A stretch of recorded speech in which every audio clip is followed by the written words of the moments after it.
Artisticamente Divertido, canal do YouTube! Hoje nós vamos falar sobre o que são vanitas. Então, vanitas são um tipo de pintura que se tornaram muito populares no século XVII na Holanda. A gente já vai entender por que especificamente neste local. E a maior parte dessas pinturas são naturezas mortas, que então têm objetos que remetem à passagem do tempo, né? Por exemplo, ampulhetas ou relógios, a morte, então algumas vezes caveiras, literalmente, e outras coisas que remetem à passagem do tempo e à efemeridade da vida terrestre. Então, por exemplo, flores, vidro, velas apagadas, então objetos aí que mostram coisas efêmeras, coisas que acabam rapidamente, assim como a vida terrestre, né? Como a vida, nossa vida nesta terra, nossa existência nesta terra. E então, a passagem do tempo, que o tempo passa e passa rapidamente e a morte vai chegar para todo mundo. E a gente também tem alguns elementos que mostram os prazeres terrestres ou as vaidades terrestres. Vaidades aqui, como vanità, tá no sentido de futilidades, coisas vazias, por exemplo, joias ou coisas que remetem à riqueza e ao poder, por exemplo, moedas, né, bolsas de dinheiro. A vaidade no sentido dos saberes, então livros, por exemplo, e alguns prazeres. Então, algumas vezes a gente tem, por exemplo, cachimbos. Então, né, fumar é um prazer aí da vida, não é uma coisa que tem necessariamente uma utilidade. Ou então, um baralho. E o significado de tudo isso? Então, a vida passa rápido, a morte é inevitável, evite aí os prazeres e as vaidades terrestres. Está relacionado ao contexto nos quais surgiram essas pinturas. Esse nome, vanitas, que significa justamente vaidades, vem então de um versículo da Bíblia, e esse versículo diz o seguinte: vaidade de vaidades, diz o pregador, vaidade de vaidades, tudo é vaidade. Então vaidade aqui significando algo fútil, algo vazio, e também, né, orgulho e ostentação no sentido aí dessas pinturas. E na Renascença a gente já tinha atrás de alguns retratos, ou em alguns retratos, as representações de caveiras.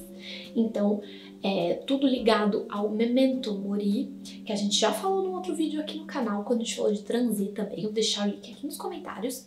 Então, memento mori, em latim, significa algo como lembre-se que você vai morrer. Então toda essa história da vida que passa rapidamente e o tempo que passa e a morte que é inevitável para todos os seres vivos. Mas no século XIX, na Holanda, vão surgir essas representações exatamente das quais nós estamos falando hoje, então essas vanitas, que são na maior parte das vezes naturezas mortas, que geralmente não tem figuras de pessoas ou animais vivos, e o que vai acontecer é que isso está extremamente ligado ao contexto da época. A Holanda estava num momento muito propício, economicamente, politicamente e culturalmente, porque eles eram protestantes, eles eram calvinistas e eles tinham se livrado do domínio dos espanhóis, que eram extremamente católicos. E o calvinismo era extremamente severo, um pouco parecido com os puritanos ingleses.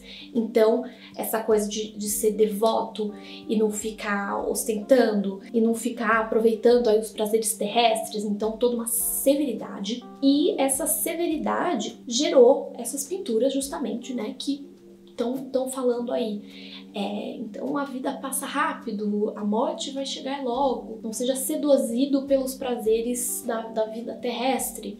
Então arrependa-se, seja devoto e faça tudo direitinho. Basicamente é isso que está querendo dizer essas pinturas. E nessa época na Holanda acabou se desenvolvendo muito a chamada pintura de gênero, então que mostra cenas cotidianas, os retratos, a pintura de paisagem e as naturezas mortas, porque o calvinismo justamente não permitia que se representassem cenas religiosas e era contra as representações mitológicas, por exemplo, de mitos da Grécia Antiga, de Roma e tal, e das representações alegóricas. Então, por isso que faz muito sentido esse tipo de pintura ter surgido aí nesse contexto muito particular. Algumas dessas pinturas, conforme o tempo foi passando, acabaram tendo símbolos cada vez mais complexos, né, e mais símbolos. Então, no início, as representações eram mais sombrias e com menos objetos, e acaba-se cada vez mais tendo mais objetos. Alguns desses objetos remetem à ressurreição, né, então que é prometida aí na Bíblia. Então, por exemplo,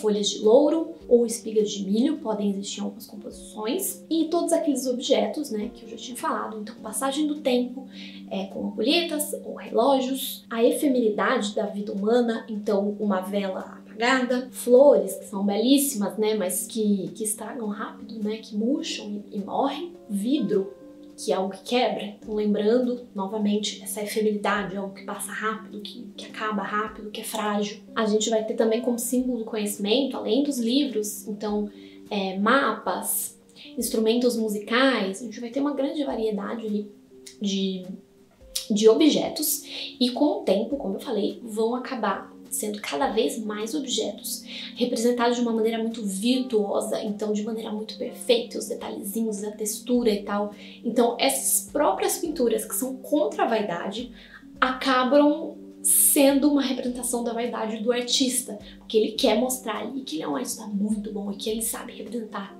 tudo aquilo de maneira muito perfeita.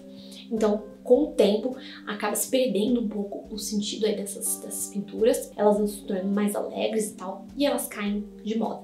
Mas elas ficam bastante em moda, sobretudo durante a primeira metade aí do século XVII. Mesmo caindo de moda, essas pinturas influenciaram muitos outros artistas e continuam influenciando artistas até hoje. E eu mesma já fiz também uma série de fotografias com o relógio do meu tataravô e alguns objetos que remetem aí as vaidades terrestres, né, então as joias e tal, e as riquezas terrestres, então uma representação inspirada aí justamente dessas vaidades, essas pinturas holandesas do século XVII, que eu particularmente gosto muito. Então é isso, espero que vocês tenham gostado desse vídeo. Eu vou deixar aqui embaixo, na descrição do vídeo, 2 outros vídeos bem legais, um sobre o trabalho do Hans Baldung-Grien, que tem muito a ver com toda essa questão da passagem do tempo e da morte inexorável e tal, e o vídeo sobre Transi e Memento Mori. Então é isso, beijinhos e até a próxima!